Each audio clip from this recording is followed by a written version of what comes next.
That's quite a catch. As the celebrated Al Jolson once said, you ain't seen nothing yet, because no topic is off limits on our next Hacks on Tap with special guest Democratic dilettante Debbie Dingell. As a member of the Senate Subcommittee on Health, Democrat Deborah Dingell discusses her pragmatic and practical or pragmatical alternative proposal to Medicare for All, Dingle Bear. Jeez. For the full TikTok, don't miss the next Hacks on Tap. David Axelrod, what would you like to see Joe Biden do within his first 100 days? Private benchmarks are essential, but public ones are treacherous, especially when you're inheriting a desultory process. Okay, but what exactly are you saying? Basically, I'll be happy if he just gets through the first 30 days without calling anyone fat. Join me on my next Rodcast, Dave's Caveman Diet, my secret to building the biggest, bestest, and most ripping 8-man abs in D.C. Tighten your belt in the Beltway with my special guest, Steve Kornacki.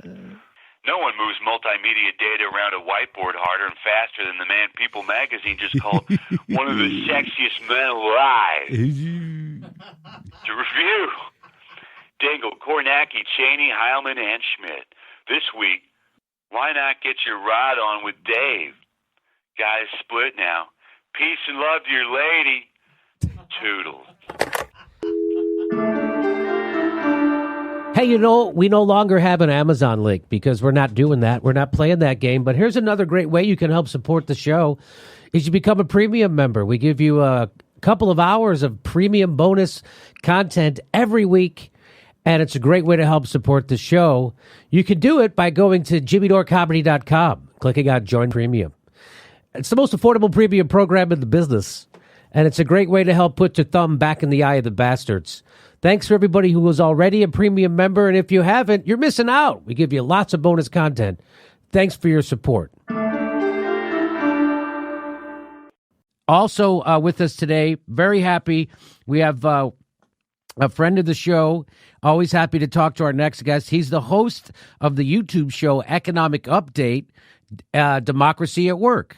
He is the author of many books, including the most recent, The System is the Sickness, When Capitalism Fails to Save Us from Pandemics or Itself. And that book has a very handsome blurb from yours truly in it. Please welcome Richard Wolff, Professor Richard Wolff. Thanks for coming on. How are you? Very good. Thank you, Jimmy. I'm glad to be here. So tell us why capitalist systems are inadequate to handle a pandemic like this.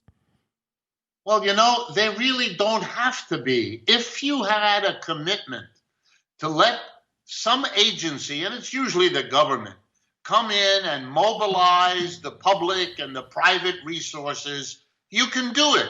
They did it in New Zealand pretty well. They did it in South Korea. They did it in Taiwan.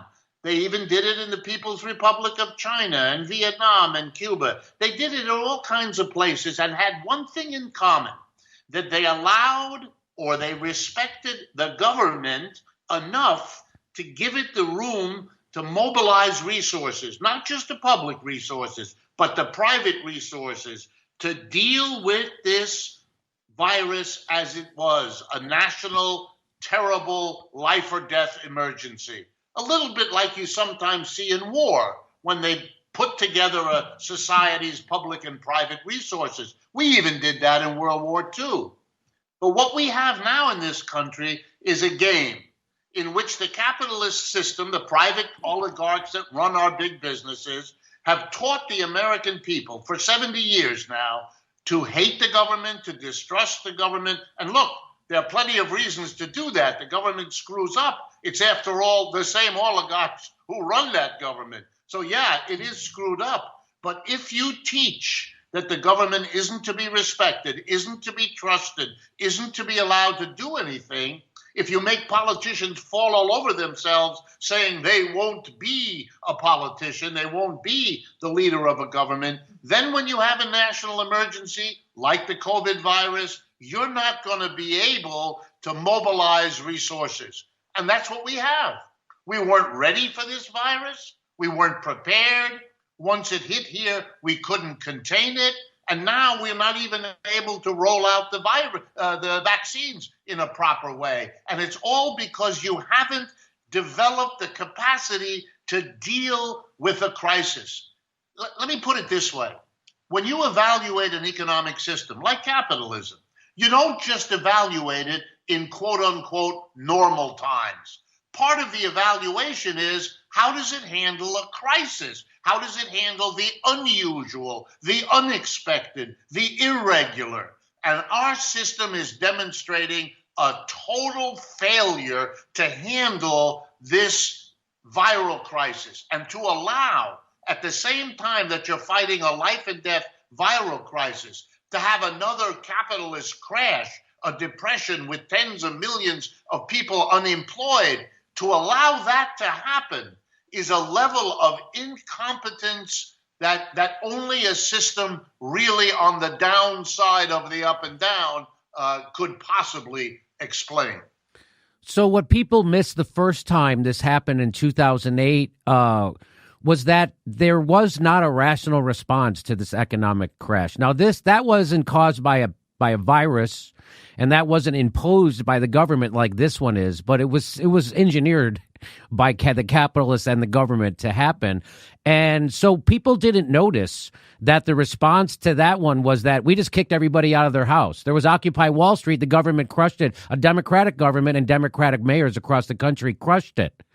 Right. And so now here we are. This time, the rest of the world is giving all their workers direct payments. Japan, 100% cash payments to every worker.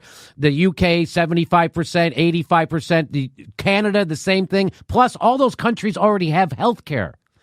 We don't have even health care in the middle of a pandemic, and we got a one-time $1,200 payment.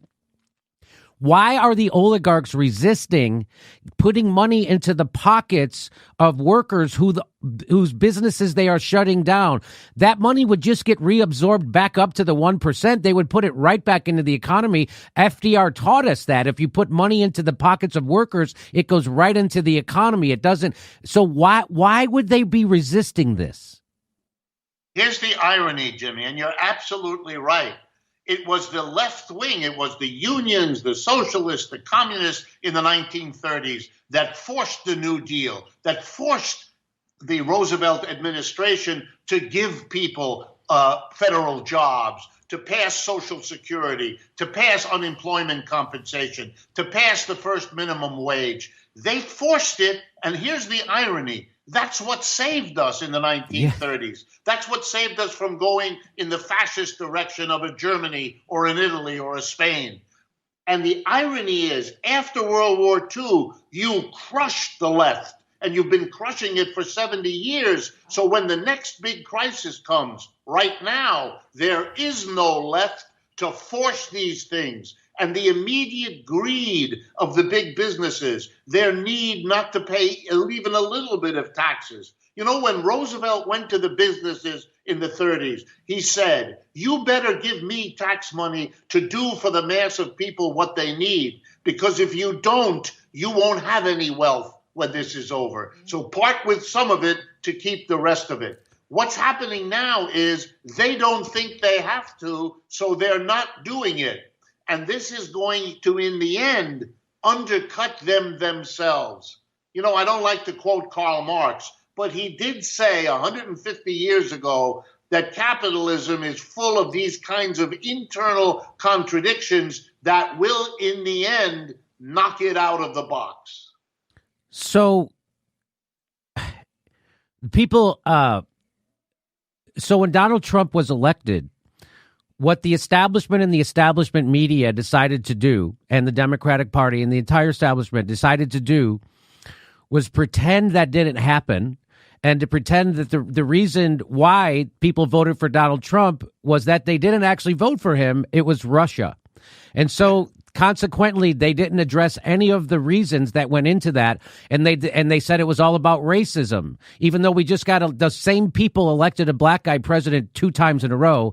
And then the same phenomena was happening in Brexit, right? Was happening in the UK with Brexit. And of course, they blame that all on racism too. So they just don't, it doesn't seem like the oligarchy and the establishment media and either political party is coming to terms with the economic devastation that people are living in that is fueling this, correct? Like, so what happened last Wednesday or at the Capitol, people, again, are dismissing the causes. What would you say were the causes of that? And are they similar to the causes of Brexit and Donald Trump's election? Absolutely. And let me drive it home just one step further beyond what you've said. When they let Mr. Trump become the candidate and let him become the president, he did the most amazing thing.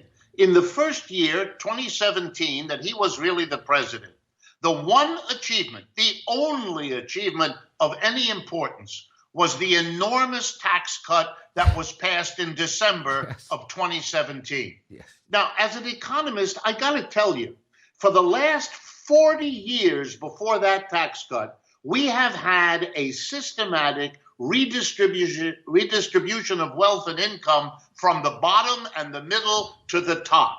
If ever there was a time when the richest people and the biggest corporations, having come off the biggest boom the stock market had ever seen, there was no time in history when they less needed a major tax cut. And they got a major tax cut. This is a ruling class of capitalists that has no more any internal limit. They're not even listening. When Warren Buffett, one of them, tells them, hey, look, let's take it easy here, because if we don't, we're going to go one step too farther and lose it all.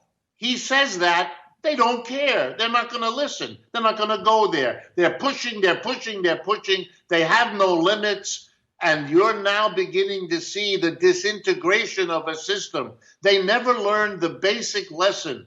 If you impoverish the mass of people, they will not be able to buy the goods and services your corporations produce. And therefore, you are, in the end, shooting yourself in the foot.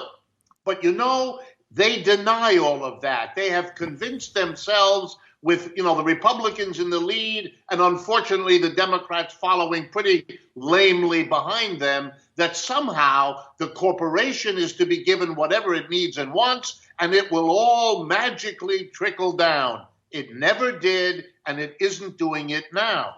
As to your point about 2008, absolutely. What happened after 2008 was an urgent goal by the Obama administration to get back to where the economy was before the crash of 2008. They didn't understand that getting back on that road was getting back on the road that led to 2008. And now you have the Biden administration basically saying, we want to get back to pre-Trump. Mm-hmm. Yeah, but pre-Trump is what produced Trump. And so you're going to create the opportunity for the next Trump, whoever that is, to come riding in on the same horse that brought Mr. Trump to us. So here, in a way, is the bottom line. I think the American working class in the whole 20th century, and by working class, I mean all the employees, everybody but the top 1 or 2 or 3% is in the class of employees. That mammoth class, white, black, male, female, east, west, north, south, the vast majority of people, they have been really whacked in the last 30 or 40 years. The 20th century, they were told capitalism is wonderful because it creates a huge middle class. You're going to have the American dream. You're going to live better than the parents you had, and your children better than you, and your grandchildren. And it's kind of the American dream, the American exceptionalism. We're in a place where that works. Well, you got people revved up, and you gave them rising wages. The rich got richer, but some of it went to the masses. Starting in the 1970s, that stopped, and real wages have not gone anywhere in the last 40 years. The only way you could try to get the American dream was by doing something no generation had done before, going into debt on a scale no working class had ever seen. Mortgage debt, automobile debt, credit card debt, and student debt. It's overwhelming. And the joke is, if you ask, where did the money come to lend to the consumer to buy all that crap? It's the extra profit that was made by not raising their wages. The money was coming back as a loan instead of a wage. And the working class, which should have been outraged by it, joined in the